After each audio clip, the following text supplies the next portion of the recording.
Kumpulan kami telah memilih tajuk pandemik COVID-19 iaitu amalkan norma baharu. Tajuk ini dipilih kerana secara umumnya, semua orang telah pun mengetahui mengenai kewujudan wabak COVID-19 yang telah berlaku dalam negara kita. Oleh itu, kami telah menyediakan rakaman video pendek mengenai pandemik COVID-19 iaitu amalkan norma baharu.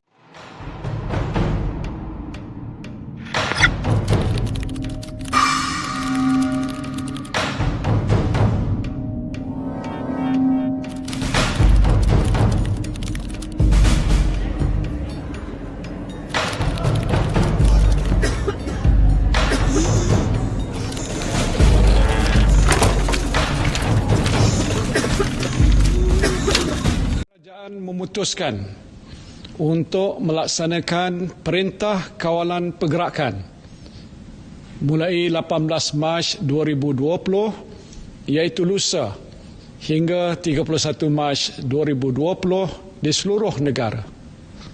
Perintah kawalan ini dibuat di bawah Akta Pencegahan dan Pengawalan Penyakit Berjangkit 1988 dan Akta Polis 1967. Dalam usaha kerajaan untuk mencegah penularan COVID-19 dengan menggunakan pendekatan pembudayaan norma baharu iaitu CAPP.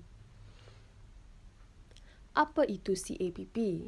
C. Cegah dan didik. A. Amalkan tingkah laku baik. P. Patuhi SOP yang telah ditetapkan oleh kerajaan. Dan P yang kedua ialah pantau status kesihatan diri dan keluarga. C. Cegah dan didik.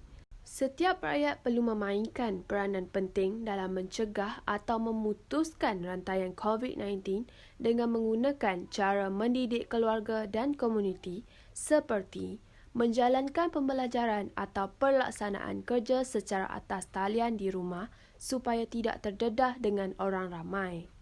A. Amalkan tingkah laku baik.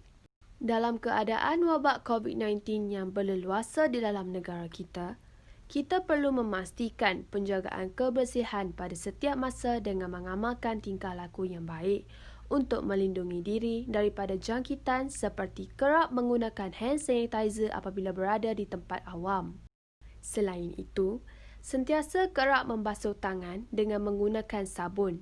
Jika berada di tempat awam, kita perlu sentiasa memakai pelitup muka dengan cara yang betul. Seterusnya, tingkah laku baik yang boleh diamalkan ialah tidak melakukan sentuhan fizikal dengan mana-mana individu dan perlu mengamalkan cara bersalaman yang baru. P. Patuhi SOP yang telah ditetapkan oleh kerajaan. Kementerian Kesihatan Malaysia (KKM) meminta agar semua pihak memainkan peranan yang penting untuk mengekang penularan COVID-19 dengan sentiasa menjaga penjarakan sosial 1 meter agar dapat mengurangkan risiko jangkitan. Selain itu, kita perlu menghindari dari berkunjung ke kawasan tumpuan orang ramai seperti pusat membeli belah, pasar raya dan sebagainya. P. Pantau status kesihatan diri dan keluarga. Dalam keadaan pandemik COVID-19 ini, terdapat norma baharu yang kita perlu sentiasa amalkan. Antaranya ialah membuat pengesanan suhu setiap kali memasuki mana-mana premis perniagaan atau tempat awam.